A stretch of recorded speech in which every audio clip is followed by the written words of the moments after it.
Welcome back to another Warhammer 40K intro video brought to you by One Mind Syndicate. This is the first in a series of videos where we're going to just basically talk about the Imperium from the perspective of us trying to introduce someone to the 40K universe.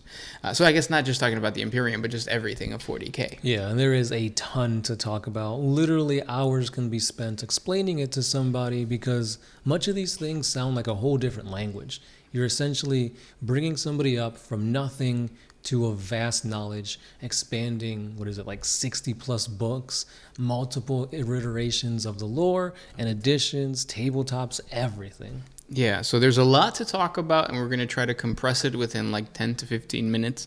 But today we're going to take the topic of what you need to know about the Imperium, starting off with the major factions you're going to see if you're a newcomer within the basically race that represents humanity. Right, and there are a lot, so brace yourselves. So let's break it down into two different things. If you are coming from a tabletop, like you got into it because like you know about the tabletop game, there are factions that you're gonna see on the battlefield, and they're gonna have usually the most sandboxy element to them. They're not really there as a way to push narratives along.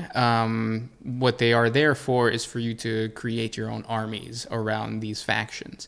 And then there are the non-tabletop factions that are usually seen within the books, the video games, basically fleshing out the world, filling in the gaps between fight and fight, like the bureaucracy, the politics, etc. Yeah, all the cool stuff that you would see, or that is very connected to like storytelling. Correct. So let's get into the tabletop. The main one, the poster boy of Warhammer 40K and GW is Space Marine. Yeah. Whenever you think Warhammer 40K, Space Marine is what you think of. These are these awesome armor-clad warriors that are nigh unkillable. They have one goal and one goal only, and that is death and destruction. Yes, now we're going to have an exclusive like intro to Space Marines in the future, but what you need to know about Space Marines right now is within the lore, they are the most elite of humanity's forces for the purpose of like fighting Xenos, mutants, aliens, witches, all that kind of stuff. So they're not the most powerful because we're going to get to the Adeptuscustodies later, but they are truly an elite force created by the Emperor. So let's break it down real quick. How is it? What is a Space Marine?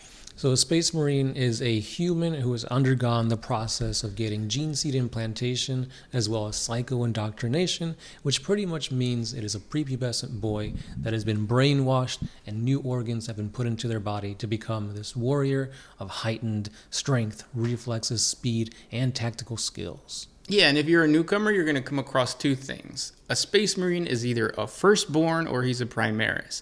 Basically, firstborn is the original creation of a Space Marine, and a primaris is an upgrade done by the Adeptus Mechanicus, Belisarius Call, Gilliam, and all that kind of stuff that we'll get into in another episode.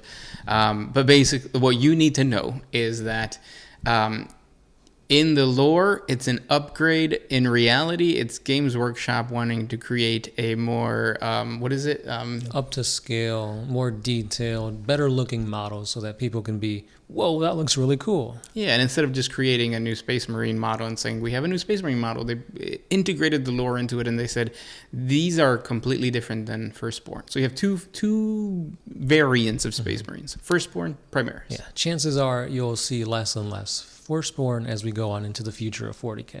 Yes, because GW wants you to spend more money. Even if you're an old player, they want you to buy new models. So now let's move on to another major faction, which is the Imperial Guard. Yeah, so the Imperial Guard is you and me, just regular old humans in the setting of Warhammer 40K. However, since it's in the far future, you do have better access to weaponry and gear. What's cool about the Imperial Guard is that they are as boring as you think you and I would be. Yeah. Like, they're just people that are cannon fodder. They have las pistols. The average life expectancy of an Imperial Guardsman out on the battlefield is very, very short. Yeah, roughly about 15 minutes. And that's because there are so many terrors out there to combat against humanity. Yes, remember that in 40K, what you need to know is that humans, normal ass people, are fighting aliens that can basically rip like your limbs completely apart and just psychically destroy you. So Imperial Guardsmen aren't much. Right. The only reason why Imperial Guardsmen are such a benefit for humanity is because there's so many of them. Yeah, humans really love to fuck, and they create a lot of sometimes not normal process humans are created, like the Death Corps of Krieg, which we'll get to in another episode. But yeah, there's so many of them, and they just throw waves and waves of people who just die for the Imperium. That's right. And that's where you get into Imperial tanks, and you get into all this kind of stuff that we'll cover later. The next faction is the Sisters of Battle. Yes, the Sisters of Battle are essentially the military of the Church of the Imperium. They are battle nuns. They have the same armor and weapons as Space Marines, but these are not Space Marines, because in order to become a Space Marine, you need to be a male only. So this is kind of a workaround to have quote-unquote female Space Marines, but in the form of Sisters of Battle. And they became really, really popular in recent editions. Back in the day, they were just kind of like an offshoot faction. If somebody wanted to play a female elite warrior, you had that option.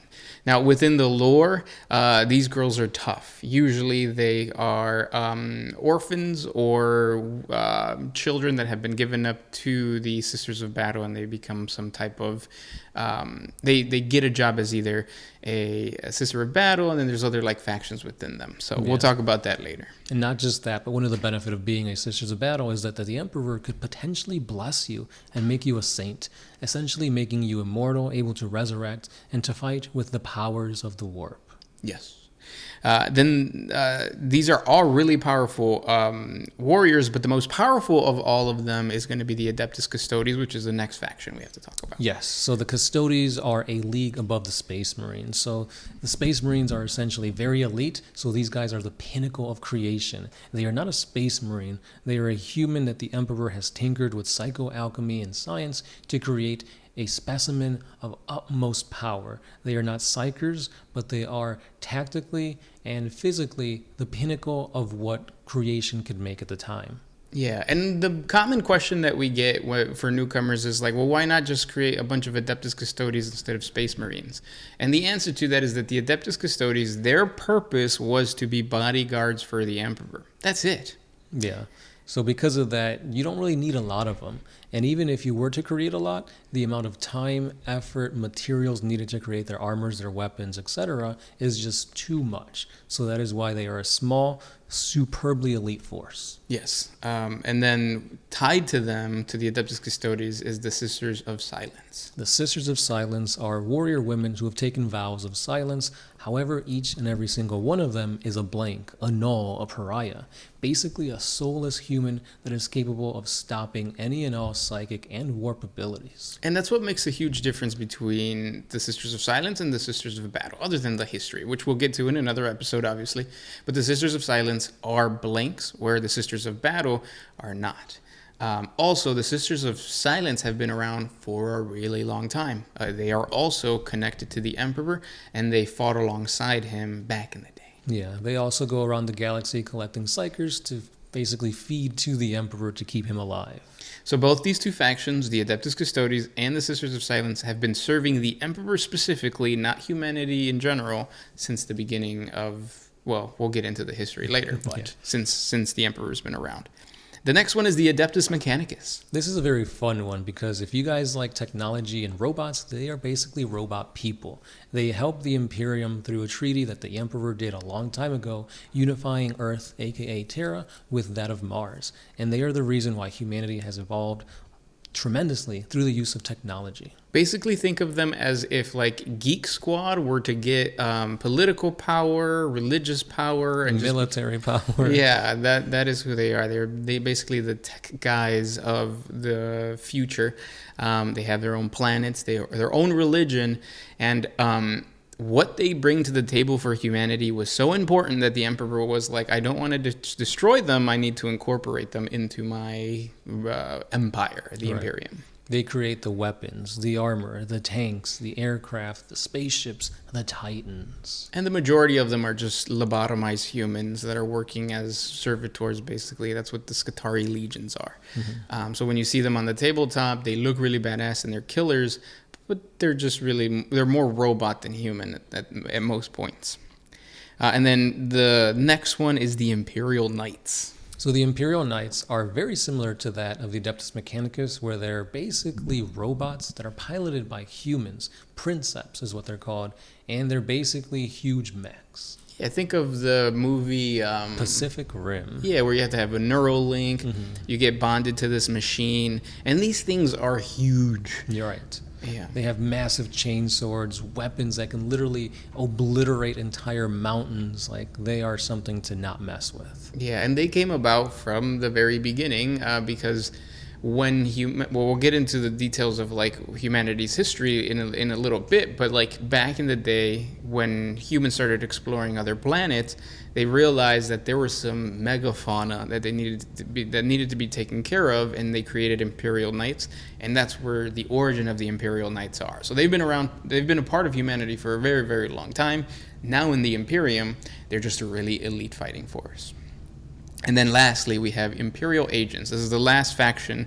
I guess before we get to the last faction, I do want to add abhumans. We forgot about abhumans. Yeah, so abhumans are humans that have undergone mutations either through the warp or some type of external exposure such as radiation, and they could vary from a variety of different species. The ones that you're always going to see on the tabletop are going to be your Ogrins. Those are the big, like, monster-looking dudes. Beastmen, which is exactly what they are. They're men that are beasts, basically horned, goat-like creatures. Ratlings, which are basically like hobbits in space. And then You have the squats. Squats, yeah, which we'll get into another video because the Leagues of Voltan is something new that came out. But squats, just consider them space dwarves. All of them derive from humans. It's just that when humanity started spreading throughout the galaxy, variants in their genetic makeup changed, and they became new species almost. And there's more detail with the varieties of abhumans that we'll get into in the history, I guess.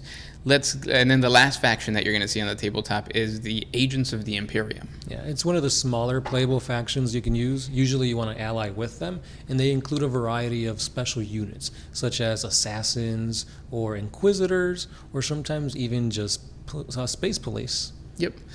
Which brings us to the other really important topic that you need to know about the Imperium is the non-tabletop factions that you're going to read about. Starting with, we said it, the Inquisition. Yeah, so the Inquisition is basically a group that goes around and patrols the galaxy to make sure the Imperium is operating to their standards. They're split into many different divisions, such as... There's different ordos, but the thing you need to know is that the reason they exist is because they are a police force for the entire Imperium, the entire galaxy. That's important because in 40K, in the Imperium, each planet is ruled over by their planetary governor. They are autonomous. They kind of answer to the greater Imperium, but if they step out of line, the punishment doesn't come from themselves, obviously, because they're the rulers of these planets. It comes from the Inquisition. So the Inquisition is important because it is watching for the enemy within. Traitors that are just political traitors who just don't want to answer to the Imperium. They don't want to pay taxes, basically. But then also corruption in the form of chaos, talking to Xenos. They are a police force for the Imperium. Does that make sense? That makes sense. And like I was saying, like it all depends on what type of enforcement the Imperium needs at the time. So if it involves traitors, then you'll have a certain ordo that specifically goes into the Traitoris section, the interrogation portion of it. If it's chaos, it's Malleus, or if it's Xenos, is Xenos. Yeah. They're a really cool faction, and think of them as like the Gestapo, the Secret Service. Yeah. They're working for the government to hurt, I guess, usually people. And they have access to bring in Custodes, Sisters of Battle, Space Marines, anything they need, they will be given because they report directly to the High Lords. Yeah, they're the disciplinary faction. Exactly. And then that leads us to like, well, who creates the rules and things that are governed? It was created through history, but it's usually directed by the High Lords of Terra, another faction that you're going to hear about a lot in the books. The High Lords of Terra are basically the highest position of a certain faction that is now represented in like almost like a council. Correct. Currently, there's quite a few of them, but the more notable ones is none other than Lord Solar, which kind of represents the military of the Astra Militarum. You have the Sisters of Battle also have a representation in there. And of course, let's not forget about the first Primarch to return, that of Robut Gilliman. Yeah, and their purpose is to make choices for the Imperium as a whole. So think of them as like your Congress, your elected officials, all that kind of stuff. Now, within the bureaucracy of the Imperium, there is what we know as the Ecclesiarchy or the Adeptus Ministorum.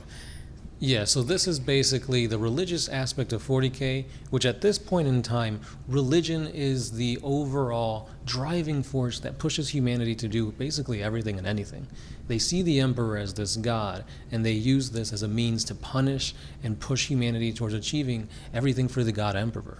Yeah, the Ecclesiarchy and the Ministorum are the heads of what would essentially be the glue that binds all of humans together, all of them believing in a common cause. The religion of the Emperor, which has a whole bunch of other things. But so they're really important, but at the same time, they're very oppressive. Yes. You rarely see any of these units being put on the battlefield. Mm-hmm. The most common and the most well-known is that of the Sisters of Battle. They are the military might of the Ecclesiarchy. Yes.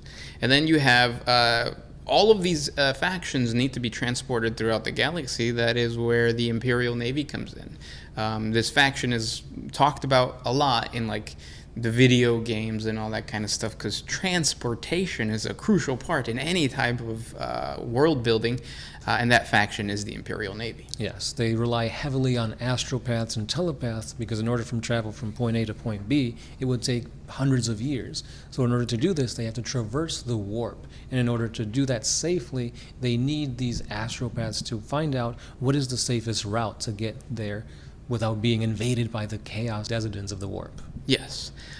So that is what the Imperial Navy is. Now, the soldiers that are fighting and the military assets are controlled by another faction called the Administratum. These are basically the guys going and saying, like, we need reinforcements here, we need reinforcements there. And they use the Imperial Navy and they use astropaths, telepaths to basically send these messages, reinforcement calls. Exactly, because, I mean, they're not just, like, texting it and sending out that, because even that takes too long. They have to send it through the warp in order to get there instantaneously.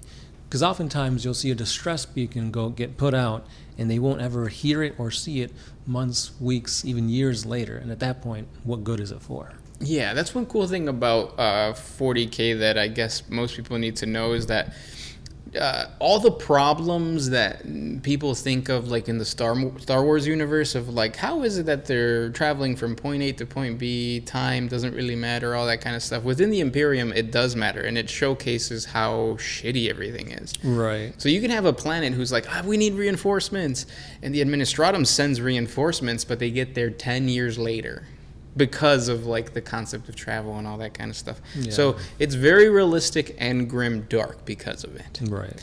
And then lastly is the Assassinorum temples that we'll see. Yeah, so the Assassinorum temples are honestly really powerful, really secretive, and if you need somebody taken out, these are where you go to. They can range from warriors that can snipe from miles away to warriors that can literally wear anybody's face, take their mannerisms, and become them. Yeah. So those are the factions within the Imperium that you need to know. Knowing that basic information will hopefully create like a web of understanding of what it is to be human. But the next step would be like, what is the current state and why are we here? Yeah, so in Warhammer 40K, their tagline is, there is always war, and that has never changed in the entirety of Warhammer 40K. And the reason there's always war is because the Imperium is doing something that any empire would do, spread, conquer, keep. When humanity went out, just exploring, that was considered the golden age of humanity. But now they're really trying to solidify locations and say, no, this belongs to us. And who's answering that declaration? Xenos, Chaos. Basically saying like, no, you're going to get tested because you're saying that this planet is yours. There's orcs, there's Dark Eldar pirates, there's just a bunch of aliens attacking humanity. And that is why there's constant war. Yeah, the Emperor had one plan for humanity, and that was for them to unify and become the best they can ever be. However, with all these Xenos and Chaos and everything out there, the Emperor's plan has been getting derailed time and time again, and that is why we have certain events that have led to the state of the galaxy currently. One of the biggest ones was that of the Great Crusade. Yeah, the Great Crusade was basically the Emperor trying to solidify this empire for humanity and say, like, this land belongs to us. And whether you want it to or not. Yeah, he created a bunch of warriors to do that, and that's like tapping into the history of humanity that we'll get into in a little bit. But the important thing to remember is that this is this concept of what the Imperium is, of an empire protecting and defending its borders, was created by the Emperor, who's gone. The Emperor is not here. He is here, but in a way he is not. He's basically a half-dead skeleton sitting on a golden throne powering the Astronomicon. So he's a battery, essentially. The Astronomicon is important to humanity currently because it is what guides the ships from going into the warp and essentially creating faster-than-light travel. So without this, any and all means of transportation is gone. So essentially, the Imperium is leaderless. Yeah, because even though they do have planetary governors, the Inquisition, the High Lords, there's no real one unifying way to push them towards a cause. Everybody has their own opinions, their own ideas, their own ideologies they want to spread and conquer, but because of that, they're kind of fractured, even though they're being held on together by glue, is what it seems. Yeah, essentially the Emperor was a super powerful being that was able to unify humanity, but in his absence, it created this sense of like humanity waiting for this superhuman being to come back. He's not coming back. He's on the golden throne dying. And now humanity is like too scared to push forward, scraping whatever it can, and that creates this like stagnant state of bureaucratic bullshit that just permeates throughout the entire Imperium. Everybody is selfish, power hungry, and just wanting to hold on to the very little control that they have, knowing that eventually like the Emperor might return or something like that. Yeah. So that is the state. Yeah, to put it simply, the Emperor is the exact representation of the state of the Imperium, decay and dying. Anytime you see the Imperium win these massive things, it's all propaganda. Because at the end of the day, they don't even know what year it is. Yeah, everything is falling apart. Everybody thinks they know what's going on, but nobody does. Yeah, it's a really bad place to live in, and you would definitely hate to be found.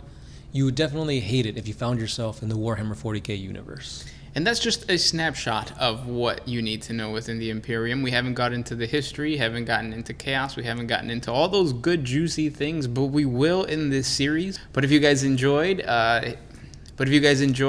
hit the like button, share this video with your friends, tell us what else you want to hear down in the comment section below, and consider supporting us with a super thanks. But yeah. As always, guys, any and all comments will be read, so let us know if we forgot to mention something that you think is super critical to the lore of the Imperium. Because we'll cover it in another episode. With that said, this was Gershwin, the Sound Alchemist, and we are out of here.